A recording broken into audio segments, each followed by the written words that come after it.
YouTube, how are you now? Sean back here from the EDC Den. Welcome back to the channel, one and all. Guys, today I have a follow-up video for my buddy Gary from The Last Ranger. The Last Ranger is a really great channel that I recommend you guys go and subscribe to. Gary had a great idea to make a wall of channels that he supports. All these channels have less than 1,000 subscribers, and his goal is to get all of us, myself, himself, and the channels on the wall to graduate above and beyond the 1,000 subscriber mark. So a pretty cool idea from Gary. A couple weeks ago, I told him that I would do a open tag video for the channels that are on his 1,000 subscriber board. So this is going to be my open tag to those channels. I will link those channels down in the description of this video, and I'm just going to quickly name them one by one here. There's only a few to go through. So those channels are, of course, myself, the EDC Den, Damn Right I Got Knives, Stuff We Do, JM Knives, The Shredder Knife Reviews, Jersey Knife Guy, Shout Out to Pete, Goondocks, Dave Likes Knives, nebuQloud, and of course the man himself, Gary. His channel again is called The Last Ranger. All right, so all of you channels out there that I just named, you are officially tagged in this video, and the topic of this open tag is, what is the knife that started it all? So basically, what do I mean by that? This is going to be the knife that you acquired that really turned you into the knife nut that you are now. Okay, so if you're watching this video, if you have a channel, you're most likely a knife nut like myself. So what is that knife you received that really kicked off your collection, your addiction, your problem, whatever you want to call it? So some of you already know my first knife that I found. This was my first EDC knife. It's a Victorinox Soldier. I found this knife when I was a teenager, and it became instantly my first EDC knife. But I wouldn't say this is the knife that started it all. I carried this for years. This was back before I even had internet. So the internet existed, don't get me wrong. I just didn't have it. This was back in 1998, and it wasn't until later that I really started getting online and checking out what current knives are available. So this was my first EDC knife, but it's not the knife that started it all. The knife that started it all is right here. It is the Emerson CQC 10, made in the USA, 2007. So that's when it all began, guys. The knife collection, the knife addiction. This knife was a gift from my now wife, my then girlfriend. Just quickly, guys, if you have a girlfriend and she gives you an Emerson CQC 10, you make sure you put a ring on that finger, okay? That's just some life advice for you youngins out there. Trust me on that one, okay? So yes, before I knew pretty much anything about knives, I had a friend who had a couple of little Kershaw knives. I showed interest in those, and I guess my wife picked up on that. She decided that that would be my next gift. So the next time an opportunity to give a gift came around, she got me a knife. I think she thought this was going to be close to the size of like a little Kershaw leek or scallop or chive or whatever those little Kershaws are. Little did she know this monster would arrive in the mail. She wrapped it up for me, and when I opened it, I was completely shocked. Didn't know anything about Emerson, had no idea how far knives had come, especially these tactical kind of knives. So this was just quite the knife to behold.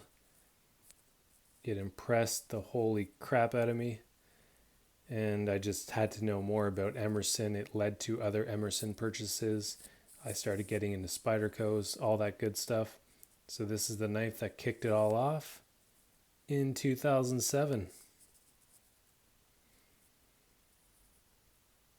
Great knife. Emerson's can be a little quirky. There's zero detent. Okay, not zero, but next to nothing as far as detent. So you can kind of just flick out the blade. It's a little bit unsafe that way. It features the Emerson wave opening. Kind of cool if you're wearing the right pants, but I prefer to not have knives with the wave feature. Just Most of the time you don't need your blade to whip out of your pocket like that, and sometimes you get the kind of half openings when you pull them out. Also, notice that it's a chisel grind, so this side of the blade is not sharpened. All the sharpening is on this side. That's kind of cool, kind of different. Not something I would want on the majority of my knives though. But man, is this thing ever built well. The ergonomics are amazing. It's nice and sharp. What's the steel? Is it 154 cm? Doesn't say. I think these are 154 cm. Correct me if I'm wrong, please, down in the comments. Alright, so there we go. The knife that started it all. I'm going to show you a second knife that started it all. As you guys know, I'm kind of into the modern tacticals, but I'm also into the traditional knives. So, the traditional knife that started it all was this French knife. It is a Forge de Laguiole. That's the English way of saying it. If you want to try and throw some French twang on that. Forge de Laguiole. Something like that. I know a bit of French, not too much, but just a little bit. So this is the traditional knife that kicked it all off for me in the traditional knife world. It's a handmade knife from France. Laguiole that you see there, that is a region in France that are known for these knives. They often come with this nice file work that goes down the back spring. And also part of the back spring here is this little bee. So that's very common for these knives. Another thing you might see, they call this a shepherd's cross, with that shepherd's cross pinning there. And there's old folklore tales about, shepherds sticking this in their bread and kind of praying to the altar, so to speak. Could be an old wives' tale. It's kind of cool to know that anyway, even if it's not entirely true, even if it was just one shepherd that ever did that. I like knowing these kind of folklore kind of things about old knives like this. So this is a juniper wood handle. It's really nice. It smells like juniper wood. It's my only knife that has a really distinct smell like that. Even your hands will smell like juniper berries and juniper wood after you handle this. So a really nice knife. I ended up with a couple more of these Laguiole style knives. If you're interested in something like this, there's a channel. His name is Stefan Schmalhaus. I'll try to remember to link that in the description as well. He does really excellent videos, lots of historical content. So if you're into these French knives, you need to check out Stefan's channel. Quick walk around this one. The steel here is T12. Don't know a whole lot about that steel. I think it's something along the lines of what you'd find on your Swiss Army knives.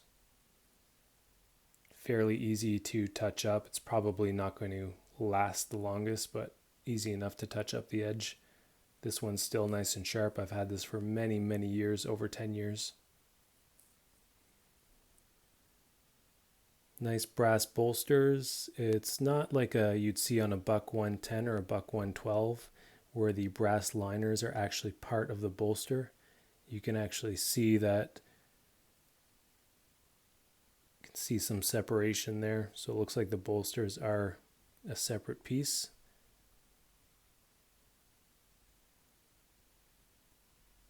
Of course, the nice back spring with the filing.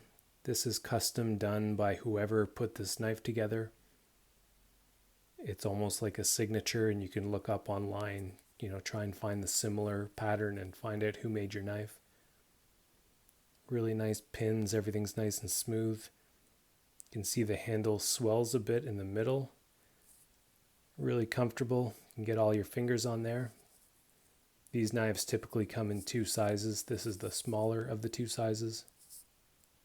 You can see it next to this Emerson. So it's a good size knife, really good EDC size. Just it's not big, it's not small, right in that sweet spot. It's about a 3-inch blade, 3.5-inch handle.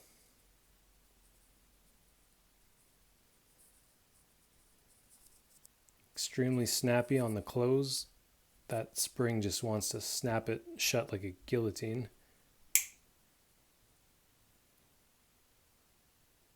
Centering is good.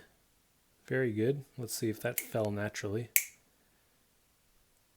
Yeah, maybe off to the side. This is one of those blades you can kind of push back and forth. Not right up against the liners or anything, but you can manipulate that just a little bit. There's all kinds of companies that make these. These are basically called Laguiole knives. It's not a brand name. Like I said, it's a region. So you'll probably find that region in the name, and you'll also find the B with the file work going down the spine. And you can probably tell by the price point if it was actually made in France or not. You might find these that are made in Pakistan or elsewhere. And that is all well and good. Go get yourself whatever knife you like and can afford at the time. Just beware that just because it has the Laguiole name or the B doesn't mean it is a handmade knife in France. Just do your research.